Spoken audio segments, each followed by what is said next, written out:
Hi, I am Dr. Falgun Vyas and I am going to tell you about the treatment of the Crohn's disease.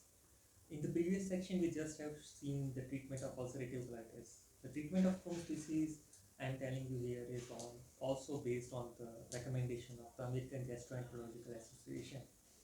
The treatment of Crohn's disease, again, from the treatment perspective, disease is divided into three parts: mild, moderate, and severe.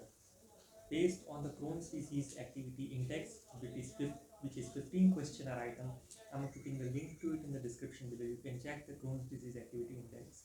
So based on the scoring 0 to 150 is patient is in remission, 150 to 220 mild cases, 220 to 450 is moderate, and 450 to 1000 1100 is severe cases. So from treatment perspective, mild disease is characterized into one and moderate to severe cases are characterized as a single entity.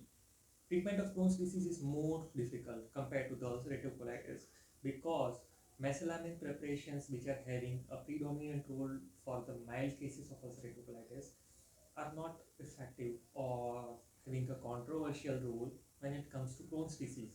So for mild cases, you are left only with one option, that is steroid, and you cannot put the patient on a steroid for an indefinite time.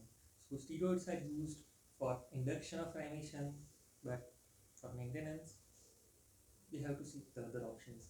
So if we see the mild cases of Crohn's disease, for induction of remission, treatment option is steroid. Budesonide oral is the preferred steroid, which I have already told you before that budesonide oral is 90% gets metabolized in liver via first pass metabolism. So only 10% reaches the systemic circulation. So it is having less systemic side effect.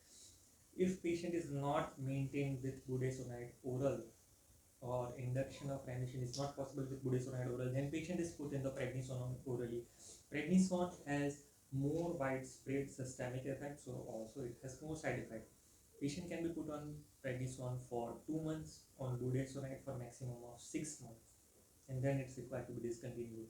So for mild cases, there isn't much option available for maintenance of remission. So patient is observed for 6 to 12 months, every 6 to 12 months with ileocolonoscopy, and if there are lesions, then patient is put into anti-TNF inhibitors, that is TNF alpha inhibitors, or thiopurines, either azathioprine or 6-month captoprine.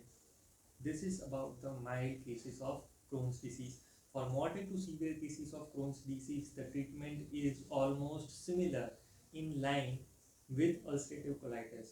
The main difference is for treatment of Crohn's disease, there is also fistula as a complication. So fistula is in Crohn's disease, treatment is also possible with the same agents. Difference I am going to tell you is oral JAK inhibitor, tofacitinib, which is effective for ulcerative colitis, is not effective for Crohn's disease. And in anti-TNF inhibitors, one more option of certolizumab is there.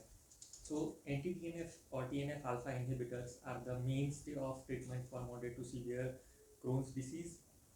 So I have told you details of this biologic agents in the ulcerative colitis section. The same details applicable here also. TNF alpha inhibitor infliximab is the most effective treatment option. Again, same like in case of ulcerative colitis.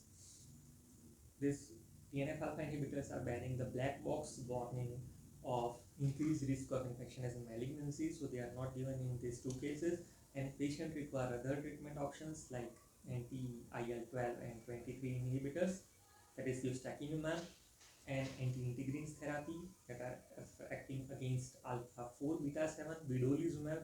One more treatment option available for Crohn's disease is natalizumab.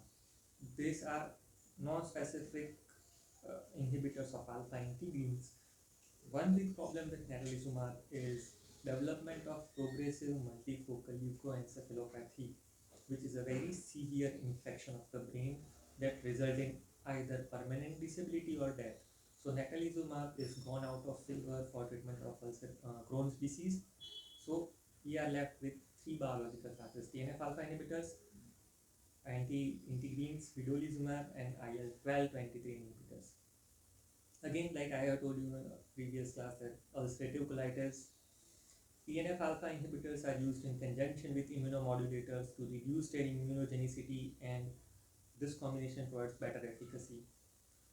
when below down the line 1 to 2 years passed, this immunomodulators, azathioprine or 6-mercaptopurine, stopped, and patient can be maintained for indefinite period of time on TNF alpha inhibitors.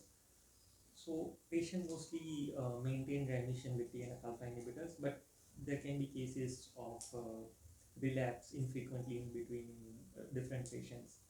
The other options, the one thing in Crohn's disease is, and ulcerative colitis both, the agents used for induction of remission, the same agents can be used for maintenance of remission also, bearing the exception of steroid, which is not used for the maintenance of remission.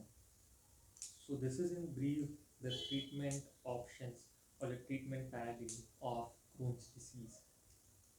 Thank you very much.